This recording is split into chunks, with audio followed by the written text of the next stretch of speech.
오늘 하나님께서 우리에게 주시는 말씀은 시편 42편의 말씀입니다. 시편 42편 1절에서 5절의 말씀 함께 읽도록 하겠습니다. 시편 42편 1절에서 5절입니다. 우리 한 절씩 교독하시고 마지막 절 함께 읽겠습니다. 제가 먼저 1절 읽겠습니다. 오 하나님이여, 사슴이 목이 말라 헐떡거리며 시냇물을 찾듯이 내 영혼이 목이 말라 주를 찾습니다. 내 영혼이 하나님을, 살아계신 하나님을 목말라 합니다. 내가 언제 나아가서 하나님을 뵐 수 있겠습니까? 사람들이 밤낮으로 내게 내 하나님이 어디 있느냐 하니 내 눈물이 밤낮으로 내 음식이 됐습니다. 지난 날들을 생각해 보면 내 영혼을 토해내지 않을 수 없습니다. 내가 많은 사람들과 함께 그 행렬을 이끌고 하나님의 집으로 가며 명절을 지키러 가는 사람들 사이에서 기뻐 외치며 찬양했습니다. 함께 읽겠습니다. 오 내 영혼아, 왜 그렇게 풀이 죽어 있느냐? 왜 이렇게 내 속에서 불안해하느냐? 너는 하나님을 바라라. 그 도와주시는 얼굴을 보아라. 내가 오히려 그분을 찬양하리라. 아멘. 여러분 소셜 미디어 많이들 사용하시죠? 페이스북이나 인스타그램 같은 SNS를 각자 많이 하시는 것으로 제가 알고 있습니다. 저는 SNS를 그렇게 열심히 하는 편은 아닌데요. 다른 사람들이 올린 글이나 혹은 사진들을 유심히 보는 그런 습관이 있습니다. 한 가지 이유가 있습니다. 다른 사람들이 올린 글이나 사진들을 보고 있으면 전부는 아니겠지만 그 사람의 어떤 심리나 그 어떤 마음의 상태를 짐작해 볼 수 있기 때문이죠. 유독 어떤 사람의 인스타에 들어가면 밤하늘, 밤 배경의 사진이 많이 있습니다. 그 사진에서 느껴지는 어떤 사람의 심리가 있죠. 지금 그런가 하면 지금 자신이 누구와 함께 있는지, 그리고 내가 무엇을 하고 있는지 거의 실시간 중계 수준으로 올리는 사람들이 있어요. 끊임없이 자기가 다른 사람들과 소통하고 싶은 마음이 있는 것을 보게 됩니다. 혹은 아니면 어떤 관심에 목이 말라 있을 수도 있겠죠. 자녀들의 사진이나 육아의 정보로 가득 찬 SNS를 들어가면 우리는 이 사람이 자녀를 가진 사람이구나라는 것을 알 수 있습니다.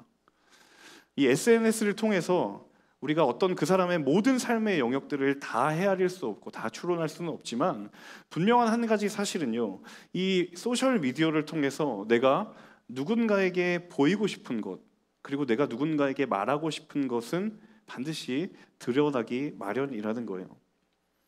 그래서 제가 한 가지 결론에 다다르게 된 것은요, 사실 원래 소셜 미디어가 1인, 개인의 공간입니다. 겉으로 보기에는 나를 위한 공간이고 나만의 공간이고 나만의 시간인 듯처럼 보이지만 사실 그것은 실제로 누군가와 만나는 시간이고 누군가와 삶을 나누는 공간이라는 거예요. 분명히 형태는 1인의 공간과 시간의 형태를 띠고 있지만 실제로 그것은 많은 사람과, 수많은 사람과 만나는 시간이 되고 수많은 사람과 만나는 공간이 된다는 사실입니다. 왜 그럴까? 왜 우리는 이 소셜 미디어를 통해서 그렇게 사람들과 삶을 나누기를 원할까? 아마도 그것은 영적으로 보았을 때 우리 인간이라는 이 존재가 가지고 있는 이 영혼의 목마름이 항상 존재하기 때문은 아닐까 생각이 듭니다. 오늘 우리가 함께 읽은 이 시편 42편, 이 시편이 기록될 당시에는 당연히 이 소셜 미디어라는 것이 존재하지 않았지만 그들은 이 시를 통해서, 그리고 인간의 언어를 통해서 하나님과의 시간을 가지기를 원했고 하나님과의 어떤 영적인 공간과 만남의 자리에 머물기를 원했습니다. 왜냐하면 이 시편 기자가 가지고 있었던 분명한 한 가지 확신과 믿음이 있었기 때문입니다. 어떠한 믿음인가? 하나님과의 시간은 내 영혼의 목마름을 해결하는 시간이기 때문이에요.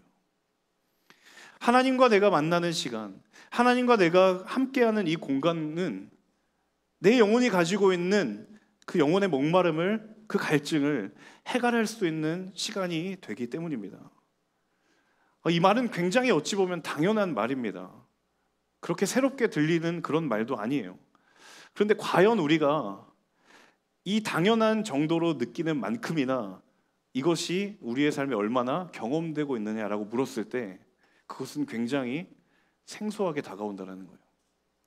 이 말 자체는 우리에게 너무도 익숙하고 자연스럽지만 과연 이 사실을 우리의 삶 가운데 경험하고 있느냐라고 우리 스스로에게 반문했을 때 우리는 이 사실이 때로는 너무 어색하고 때로는 자연스럽지 않고, 이 질문에 당연한 정도만큼 내가 그렇게 경험하고 있는가라고 물었을 때 자신 있게 그렇다라고 말하기가 어려운 때가 참 많이 있다는 거예요. 여러분, 하나님과의 시간이 우리의 영혼의 목마름을, 그 갈증을 해결할 수 있는 근원적이고 유일한 길이라는 것을 우리는 모두 알고 있습니다. 하지만 문제는, 우리에게 다가오는 가장 큰 도전은 우리 삶의 주변에 얼마나 많은 수단과 방법과 관계들이 하나님을 대신하여서 내 영혼의 목마름을 채울 수 있다라고 얼마나 많이 속삭이고 있느냐라는 거예요. 얼마나 많은 사람들이, 얼마나 많은 방법들이, 그리고 얼마나 많은 관계들이 하나님이 아니어도 내 영혼의 목마름을 채울 수 있다라고 우리에게 끊임없이 속삭이고 끊임없이 도전하고 있는지 모른다는 겁니다. 저는 오늘 이 시편 기자의 이 하나님을 향한 이 타라오르는 목마름의 이 고백을 나누면서 저와 여러분이 다시 하나님께로 우리의 시선을 두는 그 은혜와 결단이 있기를 주님의 이름으로 축복합니다. 우리 함께 1절과 2절의 말씀을 함께 같이 읽어보면 좋겠습니다. 1절과 2절의 말씀입니다.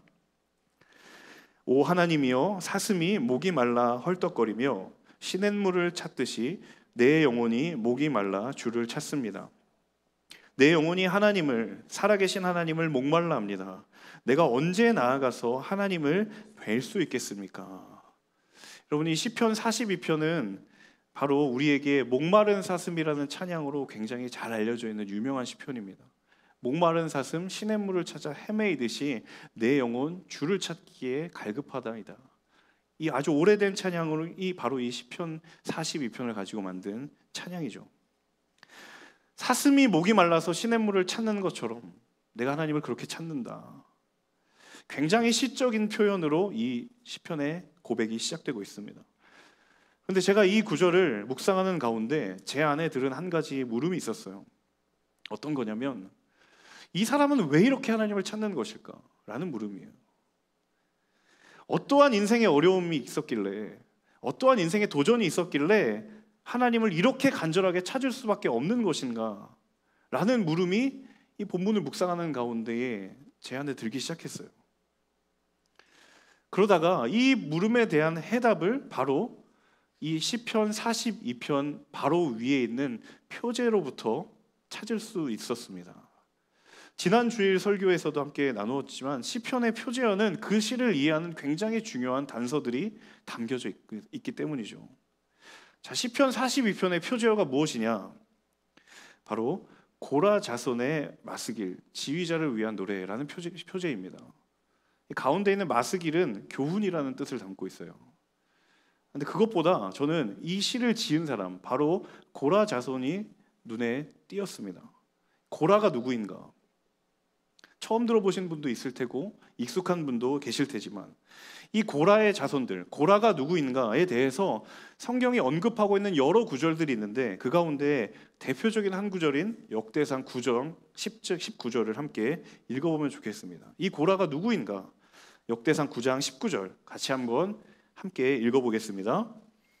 고라의 증손이며 에비아삽의 손자이며 고레의 아들인 살룸과 그 집안 출신인 형제 곧 고라의 자손들은 성막의 문을 지키는 일을 했습니다. 그 조상들도 여호와께서 계시는 집을 맡고 들어가는 곳을 지켰습니다. 자, 역대상 9장 19절을 보시면요, 이 고라 자손이 어떤 일을 했는가? 바로 성막의 문을 지키는 일을 했습니다. 성전에 들어가는 문을 지키는 바로 성전 문지기의 삶을 살았던 사람들이죠. 그러니까 고라 때부터 그 자손의 가업이 무엇인가? 성전의 문지기의 사명이었던 거예요. 근데 여러분, 오늘날의 의미로 그냥 문을 지키는 사람의 의미로 이 성전 문지기를 이해하신다면 그 직업의 여러분 단면만을 보시는 겁니다. 왜냐하면 성경에는 이 직무가 가지고 있는 많은 영적인 의미들이 있거든요. 이 성전 문지기의 직무를 담당하려면 몇 가지 자격의 조건이 필요했습니다. 가장 먼저는 이 사람들은 구별된 자손이어야 했습니다. 그래서 여러분, 고라 자손들은 레위 계열, 레위 지파의 사람들이에요. 평생을 하나님께 성전을 헌신하며 살겠다라고 헌신했던 그 레위인들이 바로 고라 자손들이었던 것이죠. 근데 이 레위 자손이라는 것은 단순히 혈통적으로만 구별된 것이 아니라 그들의 삶이 항상 구별되도록 그렇게 요청받았고 그렇게 요구되었던 삶의 사람들이었어요. 또 한 가지 조건은 오랜 시간에 걸쳐서 이 직무가 영적으로 계승되어 왔다라고 하는 거예요. 이 역대상 9장 19절 후반부에 보시면 22절에 그런 말이 있습니다. 이 직분이 어디서부터 내려왔는가? 다윗과 사무엘 때부터 이 직분이 내려왔다는 거예요. 여러분, 다윗과 사무엘은 이스라엘에게 굉장히 영적인 의미가 있는 존재들이거든요. 다윗과 사무엘 때부터 이 직무가 내려왔다라는 것을 요즘 말로 표현하면 무엇이냐면 이거 굉장히 뼈대 있는 집안의 일이다라는 겁니다. 아무나 할 수 없는 거예요. 단순히 문 앞에서 지키고 서 있는 그런 일이 아니라 그들이 가지고 있는 영적인 자부심이 있고요. 그들이 가지고 있는 영적인 전통들이 그들 가운데 있다라는 거예요. 그러니까 이 성전 문지기의 이 직무라는 것은 단순히 어떤 직업적인 의미가 아니라 그들에게 사명이다라는 겁니다. 자, 여러분, 이것이 사명이라면, 오랜 시간부터 그들에게 주어져 있는 영적인 사명이라면 그것을 감당함에 있어서 그들에게 가장 필요한 것이 무엇일까? 라는 질문을 할 수밖에 없는 거예요. 이것이 단순히 직업이 아니라 나에게 주어진 하나님의 사명이라면 과연 나에게 정말 절실하게 필요한 것이 무엇일까? 라고 했을 때 그 대답이 바로 1절입니다. 내 영혼이 주를 찾지 않으면 나의 부르심의 자리도 나의 사명의 자리도 채워질 수 없다라는 거예요. 사슴이 시냇물을 찾아 헤매이듯이 내 영혼이 갈급하여 주를 찾지 않으면 내게 주어진 사명의 자리, 내게 주어진 부르심의 자리 감당할 수 없다라는 거예요. 여러분, 제가 이 성경의 구절을 다른 번역본을 찾다가 굉장히 재미있는 표현이 있는 성경을 발견했어요. 바로 유진 피터슨 목사님이 쓰신 메시지 성경인데요. 이 메시지 성경의 1절은요, 이렇게 표현이 되어 있습니다. 나 하나님을 깊이 들이켜고 싶습니다. 굉장히 시적이지 않으세요? 하나님을 들이키고 싶대요. 혹시 이 가운데 요즘 인생이 팍팍하시면 이 시적인 표현이 와닿지 않으실 수도 있어요. 근데 저는 이 표현을 보고 굉장히 놀라웠어요. 어떻게 하나님을 들이키고 싶다라고 말을 할까? 얼마나 그가 그에게 사명의 자리를 감당하기 위해서 하나님이라는 그 존재가 너무도 필요했으면 이 유진 피터슨 목사님을 하나님을 들이키고 싶다라고 말을 할까? 저는 저에게 먼저 질문을 했고, 그리고 우리가 함께 말씀을 나눈 우리 모두에게 이 질문을 드리고 싶습니다. 여러분, 나는 과연 하나님께 목마른 자인가? 우리 모두는 과연 하나님께 목마른 자입니까? 여러분, 이 땅에 우리가 크리스천으로 믿음을 가진 사람으로 하나님 우리를 부르셨을 때 많은 경우에 있어서 그것이 기쁨이고 은혜이지만 때로 나의 삶에 너무도 많은 것을 감당해야 되는 상황 속에서 그것이 기쁨이 아니라 은혜가 아니라 책임으로 느껴질 때, 부담으로 느껴질 때, 이 땅에서 신앙을 가지고 살아가는 것이 엄청난 부담으로만 느껴질 때, 그때 여러분 이 질문을 여전히 스스로에게 던지고 있습니까? 이것을 감당하기 위해 나는 얼마나 하나님께 목말라 있는가? 신앙의 다른 그 어떤 영역보다 하나님을 찾고 하나님과의 깊은 교제에 있기를 내가 얼마나 원하고 있는가? 많은 사람들이 신앙의 슬럼프에 빠졌을 때 그 신앙을 다시 회복시키기 위해서 많은 수단과 방법을 찾지만 정작 이 본질의 자리에 관심을 두는 사람이 많지 않다라는 거예요.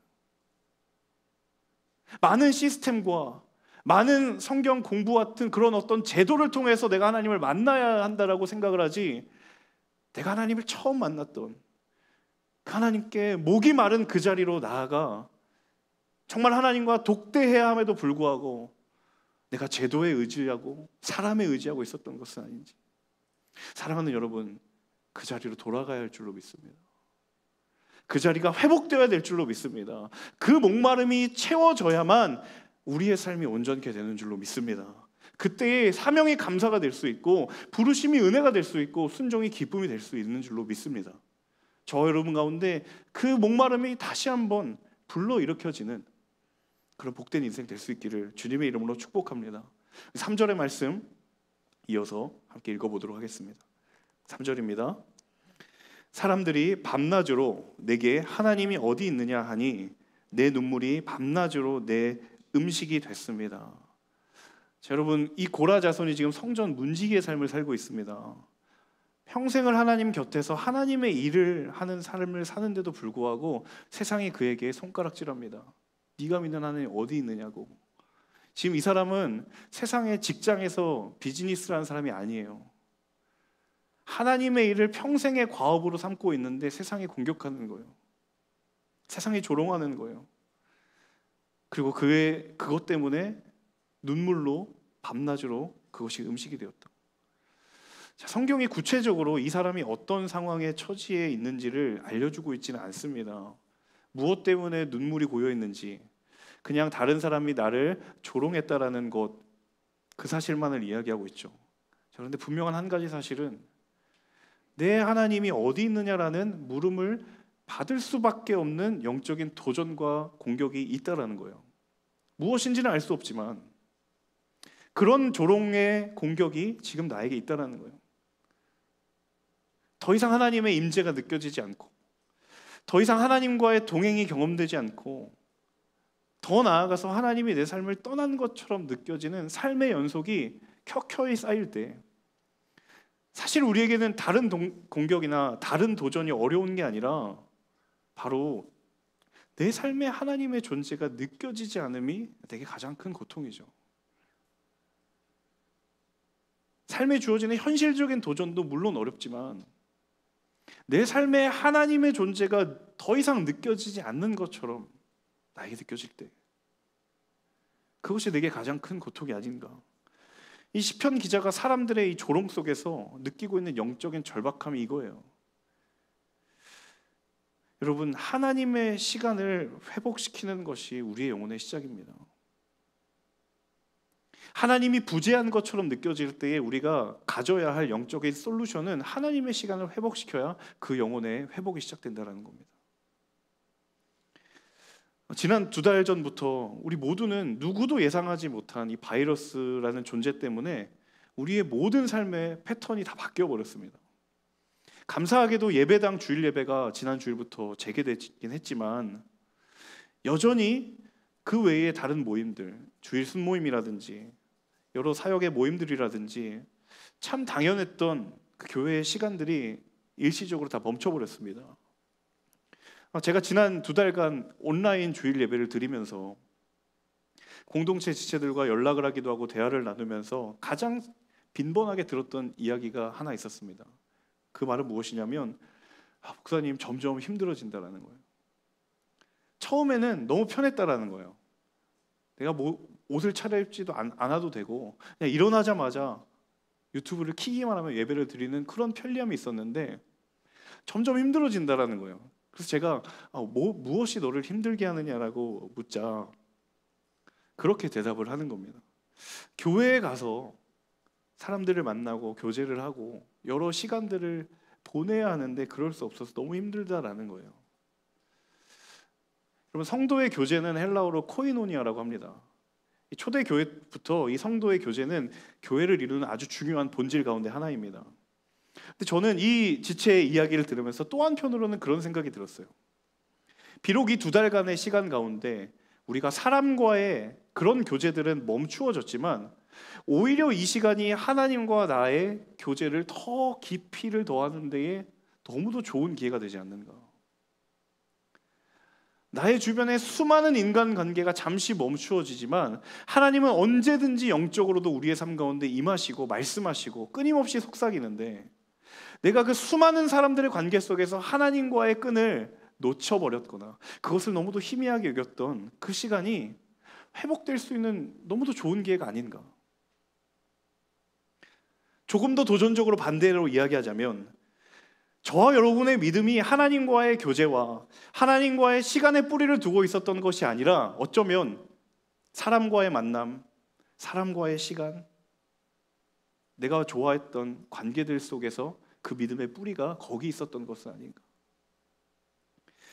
물론 사람들과의 교제와 그리고 우리의 사역과 많은 다양한 것들을 통해서 우리가 은혜를 경험할 수 있습니다. 그것은 분명하지만 그것이 내가 하나님과 만나는 시간, 그리고 내가 하나님과 깊은 교제 가운데로 들어가는 시간을 나도 모르게 대신해주고 있었다면 그것은 다시 돌아가야 할 것이라는 거죠. 우리는 많은 착각이 있습니다. 사역을 통해서 내가 하나님 만나고 있다고 생각하고요, 교제를 통해서 하나님이 임재한다라고 생각하고 은혜를 경험한다라고 생각합니다. 근데 그것이 맞고 사실이라면 하나님과 나와의 자리만 남아도 그것은 여전히 유지되고 있어야 돼요. 근데 만약에 그것이 흔들렸다면 내가 무언가 다른 것에 뿌리를 두고 있었다라는 거죠. 막상 그 모든 것이 멈춰지니까 하나님과 나만 남게 되는데 굉장히 누구신지요? 이 상황이 너무 어색하고 어쩔 줄 모르는 거예요. 나 빨리 순모임 가야 되는데, 순모임 통해서 주님 만나야 되는데, 순모임을 허락하신 주님이 거기 계신데 뭔가 주객이 전도되었고 본말이 뒤집혀 있는 거예요. 여러분, 아직 끝나지 않은 이 코로나 바이러스의 이 상황이 하나님께서 저와 여러분을 향한 하나님의 시간을 회복하라고 주신 때인 줄로 믿습니다. 때로는 답답해 보이죠. 때로는 막막해 보이죠. 하지만 오히려 이 시간이 내 하나님이 어디 있느냐라는 이 물음에 대해서 가장 분명하고 명료하게 대답할 수 있는 하나님의 대답을 제공받는 하나님의 시간인 줄로 믿습니다. 사랑하는 여러분, 이 하나님의 시간을 회복하시는 저와 여러분 되실 수 있기를 바랍니다. 홀로 하나님과 만나는 공간과 시간이 여전히 어색하신 분, 여전히 부자연스러우신 분, 이 시간을 통해 하나님과의 깊은 사귐의 자리로 나아가십시오. 말씀이 그것을 가능하게 하실 거고 기도가 그것을 가능하게 할 것입니다. 그 은혜를 경험하는 저와 여러분 되실 수 있기를 주님의 이름으로 축복합니다. 4절의 말씀 이어서 함께 읽습니다. 지난 날들을 생각해 보면 내 영혼을 토해내지 않을 수 없습니다. 내가 많은 사람들과 함께 그 행렬을 이끌고 하나님의 집으로 가며 명절을 지키러 가는 사람들 사이에서 기뻐 외치며 찬양했습니다. 자, 4절 첫 문장에 보시면 지난 날들을 내가 돌이켜보니 참 내 영혼을 토해내지 않을 수 없다라고 이야기합니다.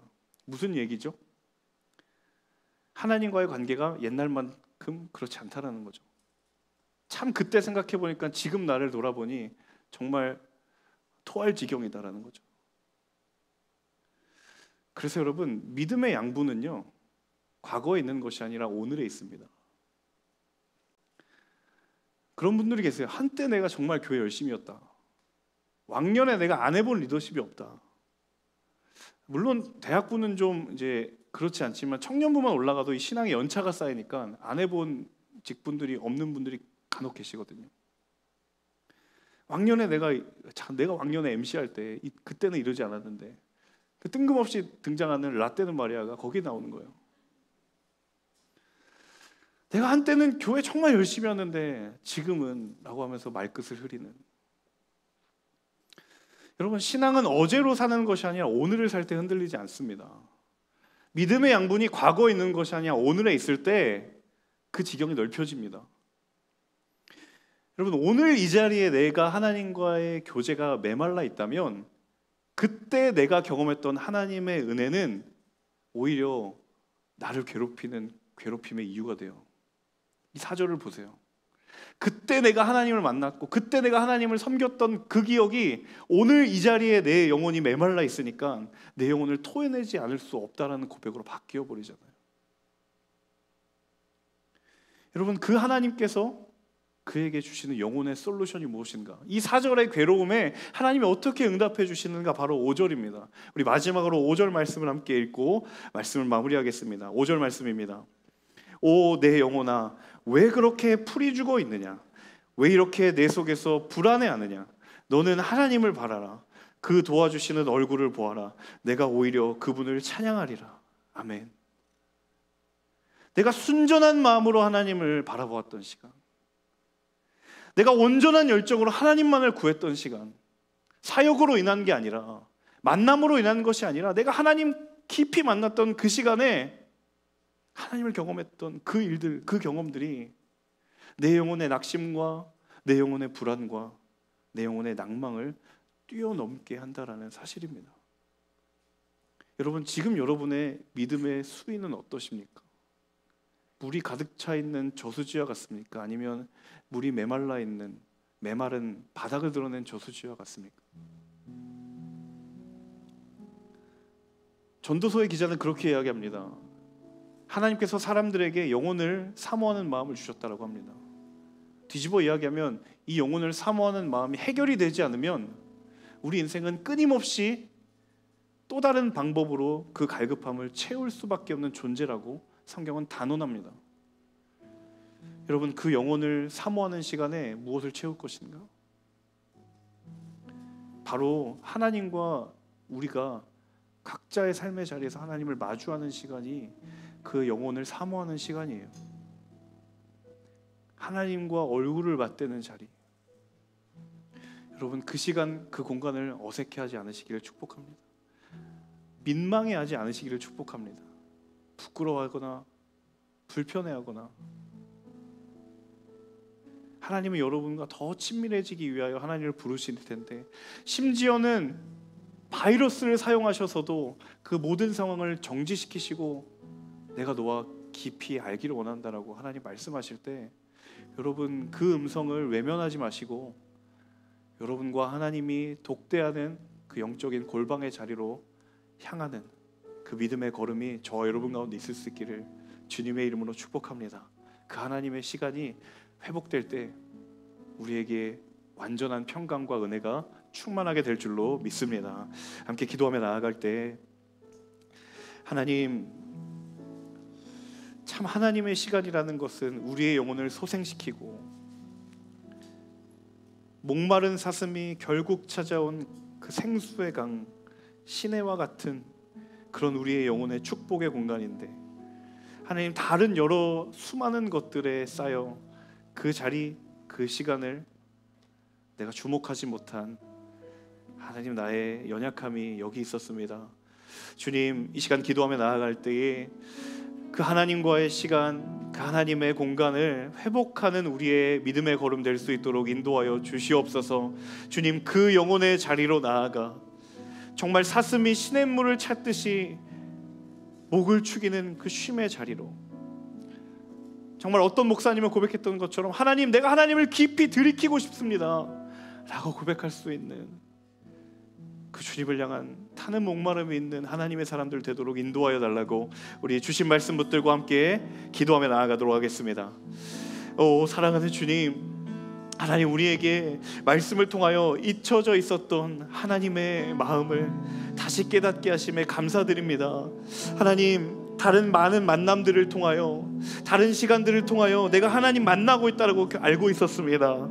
하나님, 사람들을 통하여 내가 하나님을 알고 있다고 생각했습니다. 수많은 사역들을 통하여 내가 하나님을 경험하고 있다고 생각했습니다. 하지만 모든 것이 멈추어 버린 이 코로나 바이러스의 상황에 그 모든 것이 거두어지고 보니, 주님, 나에게 하나님이 아니라 사람이 있었고 하나님이 아니라 관계가 있었음을 겸손히 고백합니다. 주님, 우리의 연약함을 다시 한번 온전케 하여 주시옵소서. 우리의 믿음의 모습들을 다시 한번 긍휼히 여겨 주시옵소서. 우리가 다시 한번 주께로 돌아가기를 원하오니 주님, 우리의 믿음을 주님 긍휼히 여겨 주시기를 간절히 원합니다. 주여 역사하여 주시옵소서. 하나님, 정말 쉴 새 없이 반복되는 삶의 바쁨과 분주함 속에서 그래도 내가 교회 다니고 있으니까 하나님 알고 있다고, 그래도 내가 빠지지 않고 매주 예배 출석하니까 하나님 믿고 있다라고 생각했지만, 불과 2달 전 모든 것이 멈춰버린 그 시점에 하나님과 내가 홀로 남겨진 그 자리가 얼마나 어색하고 얼마나 부자연스러웠는지요. 무언가를 해야 하는 것이 아닌가, 빨리 오프라인의 모임이 재개되어야 이 어색함이 풀려질 텐데 라고 물었던 내 안에 연약함이 있었던 것은 아닌지, 하나님, 오늘 말씀을 통하여 다시 한번 우리의 잠든 영혼을 깨워주심에 감사합니다. 그 상황이 어찌 되었든, 그 시간이 언제이든, 그 공간이 어디이든 하나님, 우리 가운데 찾아오셔서 나와의 시간을 갖자. 내가 하나님으로 충만하게 되는 시간으로 너를 인도하기를 원한다라고 이야기할 때 하나님, 그 음성을 외면하지 아니하고 주 앞에 나아가는 것이 우리의 영혼의 목마름이 해결되는 유일한 길임을 우리가 다시 한번 기억하며 그 은혜를 경험하는 우리 모두가 될 수 있도록 인도하여 주시옵소서. 하나님, 다른 그 어떤 것도 하나님의 시간을 대신할 수 없는 줄로 믿습니다. 심지어 그것이 교회 내에서 내가 열정을 다하여 하는 섬김이든 사역이든 그 어떠한 관계든 하나님과의 시간을 대신할 수 없는 줄로 믿습니다. 그 믿음을 포기하지 아니하는 하나님의 사람들 모두가 되도록 주님 지키시고 인도하여 주시옵소서. 예수 그리스도의 이름으로 감사하며 기도합니다. 아멘. 우리 그 자리에 일어나셔서 함께 봉헌 찬양 드리시며 함께 예물 드리도록 하겠습니다.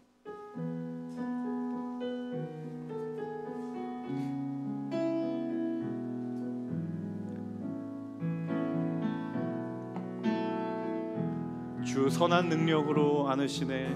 주 선한 능력으로 안으시네.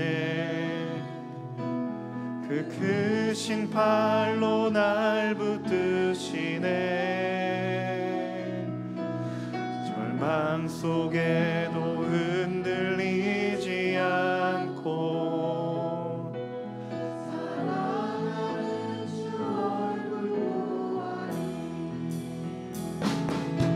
선한 능력으로 일어서리. 주만 의지하리. 믿음으로 우리 고대 안에 주 오실 그날 새 날을 맞이하리. 전의 괴로움 날 애워싸고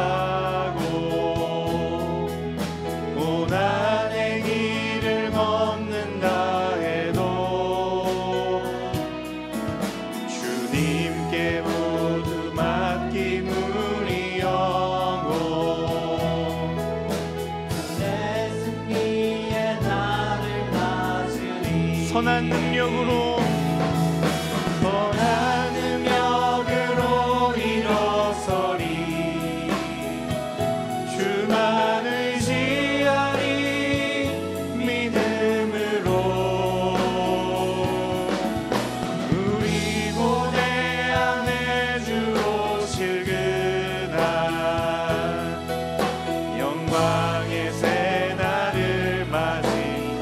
높여서 주님이 마신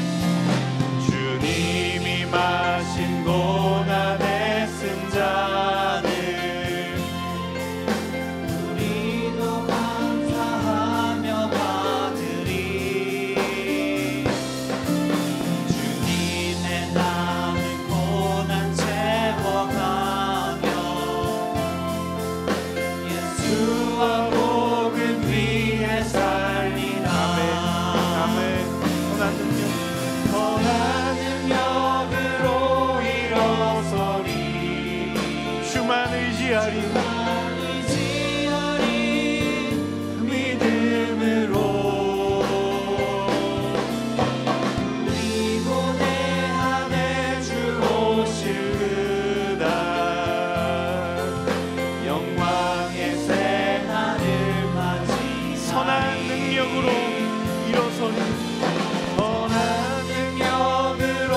일어서리. 주만 의지하리. 믿음으로 우리 고대 안에 주 오실 그날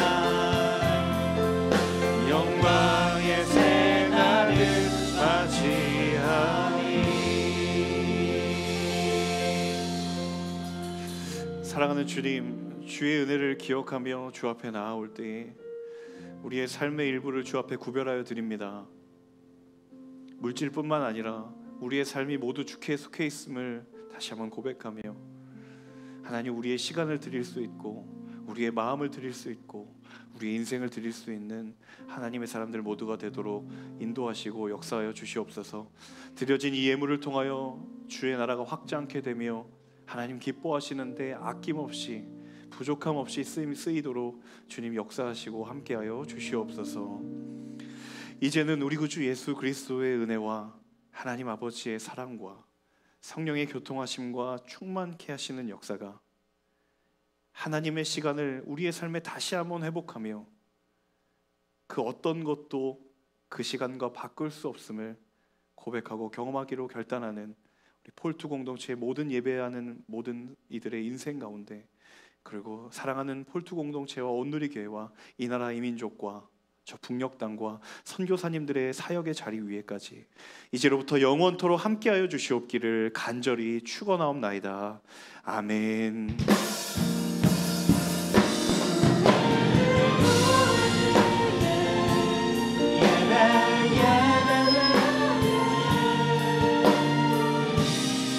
우리를 사용하소서.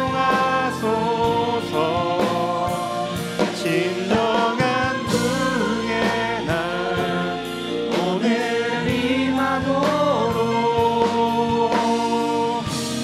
우리를 사용하소서. 교회를 교회되게, 예배되게 우리를 사용하소서. 진정한 부흥의 날 오늘 임하도록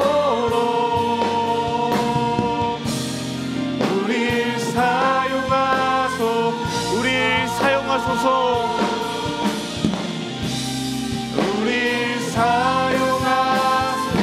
우리 예배를 받으신 하나님께 감사와 영광의 박수 올려드리겠습니다.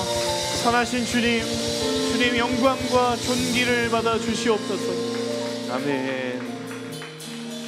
네, 모든 예배를 마쳤습니다. 한 주간도 승리하시고 또 변함없이 다음 주일 예배당 예배에서 뵙도록 하겠습니다. 한 주간도 평안하시고 승리하십시오.